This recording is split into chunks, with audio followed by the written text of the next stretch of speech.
Majelis Hakim Pengadilan Tindak Pidana Korupsi Kupang memutuskan 2 terdakwa kasus korupsi proyek landscape kantor Bupati Timur Tengah Selatan, yakni Edi Oematan selaku PPK dan Juarin selaku kontraktor pelaksana, terbukti bersalah melakukan tindak pidana korupsi dalam kasus proyek tersebut. Terdakwa Edi Oematan divonis pidana penjara selama 2 tahun, sedangkan terdakwa Juarin divonis pidana penjara selama 3 tahun. Berikut liputan selengkapnya untuk Anda. Majelis Hakim Pengadilan Tindak Pidana Korupsi Kupang memutuskan 2 terdakwa kasus korupsi proyek landscape kantor Bupati Timur Tengah Selatan, yakni Edi Oematan selaku PPK dan Juarin selaku kontraktor pelaksana, terbukti bersalah melakukan tindak pidana korupsi dalam kasus proyek tersebut. Terdakwa Edi Oematan divonis pidana penjara selama 2 tahun, sedangkan terdakwa Juarin divonis pidana penjara selama 3 tahun. Tim Jaksa Penuntut Umum Kejaksaan Negeri Soe Kusnur Fuad dan Maurits Kolobani yang menuntut kedua terdakwa dengan pidana penjara selama 6 tahun menyatakan banding atas keputusan tersebut. Sidang putusan kasus korupsi proyek landscape kantor Bupati Timur Tengah Selatan tahun 2014 lalu digelar Pengadilan Tindak Pidana Korupsi Kupang secara online. Sidang dilaksanakan secara online karena pertimbangan wabah COVID-19 yang kini melanda seluruh wilayah provinsi di Indonesia. Sidang yang dipimpin Ketua Majelis Hakim Prasetyo Utomo hanya dihadiri oleh tim jaksa penuntut umum dan penasehat hukum kedua terdakwa. Sedangkan kedua terdakwa Edi Oematan dan Juarin mengikuti jalannya persidangan secara online dari Rutan Kupang. Ketua Majelis Hakim Prasetyo Utomo ketika membacakan amar putusannya menyatakan kedua terdakwa terbukti bersalah melakukan tindak pidana korupsi proyek landscape kantor Bupati Timur Tengah Selatan tahun 2014 lalu. Terdakwa Edi Oematan divonis penjara selama 2 tahun, sedangkan terdakwa Juarin divonis penjara selama 3 tahun. Menariknya dalam pertimbangan putusan kasus tersebut, Majelis Hakim tidak menyinggung saksi Tony Sianto seperti yang dimohonkan jaksa penuntut umum pada agenda sidang tuntutan sebelumnya, di mana JPU memohon agar Majelis Hakim menetapkan saksi Tony Sianto dan Iswan Hadi ikut bertanggung jawab secara hukum dalam kasus tersebut. Hanya nama Iswan Hadi yang disinggung Majelis Hakim sebagai pihak yang turut menerima dana hasil pinjam pakai bendera PT Marga Madu Indah. Mengadili 1. Menyatakan terdakwa Fredrik Oematan tidak terbukti secara sah dan meyakinkan bersalah melakukan tindak pidana korupsi sebagaimana dalam dakwaan primer. 2. Membebaskan terdakwa dari dakwaan primer tersebut. 3. Menyatakan terdakwa Fredrik Oematan telah terbukti secara sah dan meyakinkan bersalah melakukan tindak pidana korupsi yang dilakukan secara bersama-sama sebagaimana dalam dakwaan subsidiar. Menjatuhkan pidana terhadap terdakwa oleh karena itu dengan pidana penjara selama 2 tahun dan denda sebesar 50 juta rupiah dengan ketentuan apabila denda tersebut tidak dibayar maka diganti dengan pidana kurungan selama 1 bulan. 5. Menetapkan masa penahanan yang telah dijalani oleh terdakwa dikurangkan seluruhnya dari pidana yang dijatuhkan. 6. Menetapkan terdakwa tetap berada dalam tahanan. 7. Menetapkan barang bukti berdasarkan surat perintah penyitaan nomor Sprint Sita 47/10 Romawi 2016 dan seterusnya dikembalikan kepada penuntut umum untuk dipergunakan dalam perkara lain atas nama terdakwa Juarin. 8. Membebankan kepada terdakwa untuk bayar biaya perkara sejumlah Rp5.000. Mengadili 1. Menyatakan terdakwa Juarin tidak terbukti secara sah dan meyakinkan bersalah melakukan tindak pidana korupsi sebagaimana dalam dakwaan primer. 2. Membebaskan terdakwa dari dakwaan primer tersebut. 3. Menyatakan terdakwa Juarin telah terbukti secara sah dan meyakinkan bersalah melakukan tindak pidana korupsi yang dilakukan secara bersama-sama sebagaimana dalam dakwaan subsidiar. 4. Menjatuhkan pidana terhadap terdakwa oleh karena itu dengan pidana penjara selama 3 tahun dan denda sebesar 50 juta rupiah dengan ketentuan apabila denda tersebut tidak dibayar maka diganti dengan pidana kurungan selama 1 bulan. 5. Menjatuhkan pidana tambahan berupa pembayaran uang pengganti kepada terdakwa Juarin sejumlah Rp122.442.603 dengan ketentuan jika terpidana tidak membayar uang pengganti selama paling lama 1 bulan setelah putusan pengadilan memperoleh kekuatan hukum tetap, maka harta benda yang dapat disita oleh jaksa dan dilelang untuk menutupi uang pengganti tersebut. Dan apabila terpidana tidak mempunyai harta benda yang mencukupi untuk membayar uang pengganti tersebut, maka diganti dengan pidana penjara selama 1 tahun.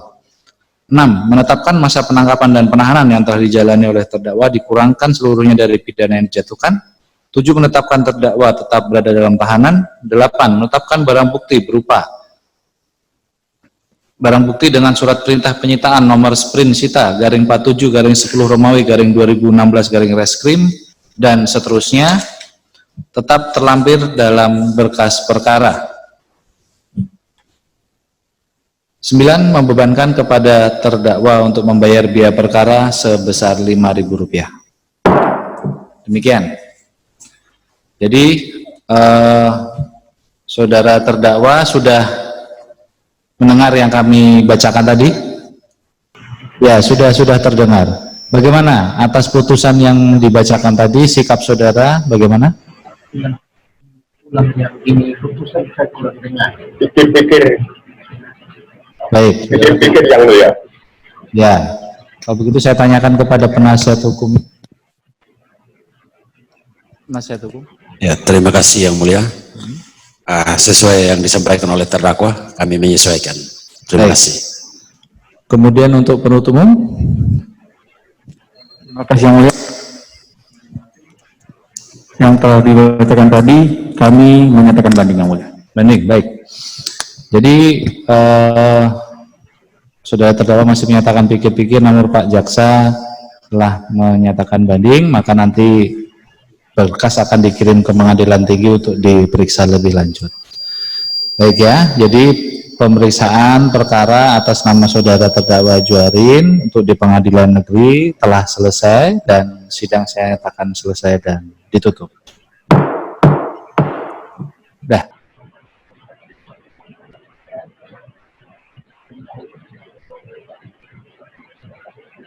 Usai mendengarkan putusan tersebut, tim Jaksa Penuntut Umum Kejaksaan Negeri Soe langsung menyatakan banding. Ketua tim JPU Kusnul Fuad yang diwawancarai Kabar Limurai usai sidang tersebut menjelaskan, alasan pihaknya mengajukan banding adalah adanya perbedaan penerapan pasal dari pihak majelis hakim dan pihak JPU bagi kedua terdakwa.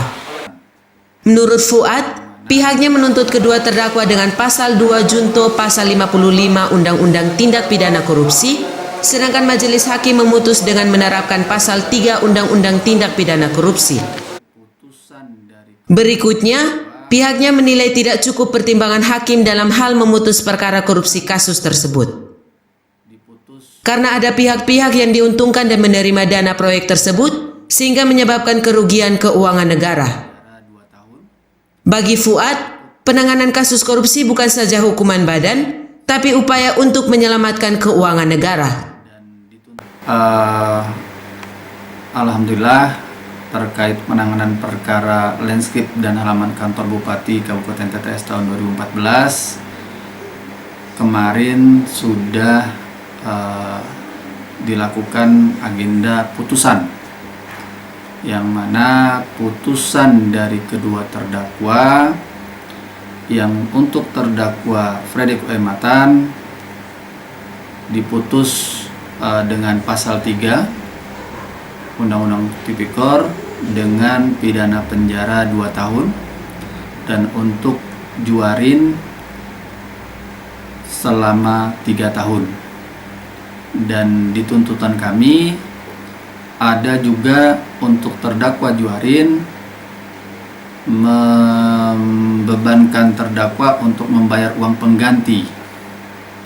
Nah, oleh karena tuntutan dan putusan berbeda pasal, kami setelah putusan itu dibacakan sesuai dengan ketentuan pasal 67 KUHP, kami pun langsung menyatakan banding terhadap putusan majelis hakim itu.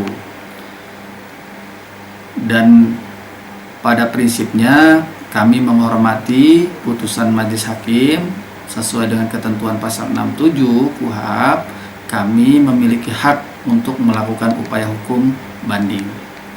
Adapun alasan-alasan banding, pertama, ada perbedaan hakim dengan kami selaku jaksa penuntut umum dalam penerapan pasal terhadap kedua terdakwa tersebut. Kami menuntut kedua terdakwa dengan pasal 2 Undang-Undang Korupsi junto pasal 55, sedangkan hakim memutus dengan pasal 3 Undang-Undang Korupsi.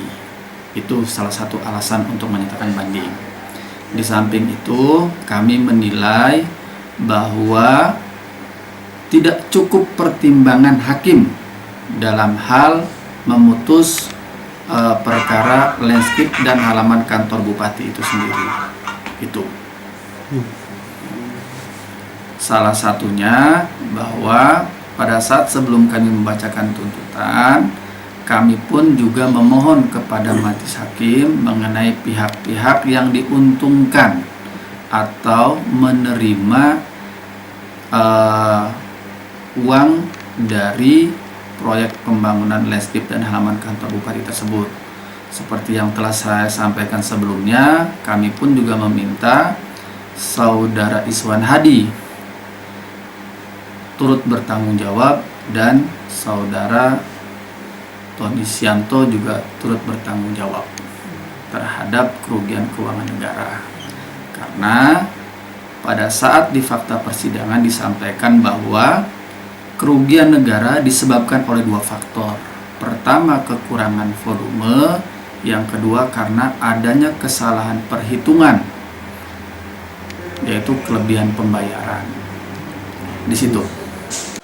Polcelere Kabar Limorai mewartakan.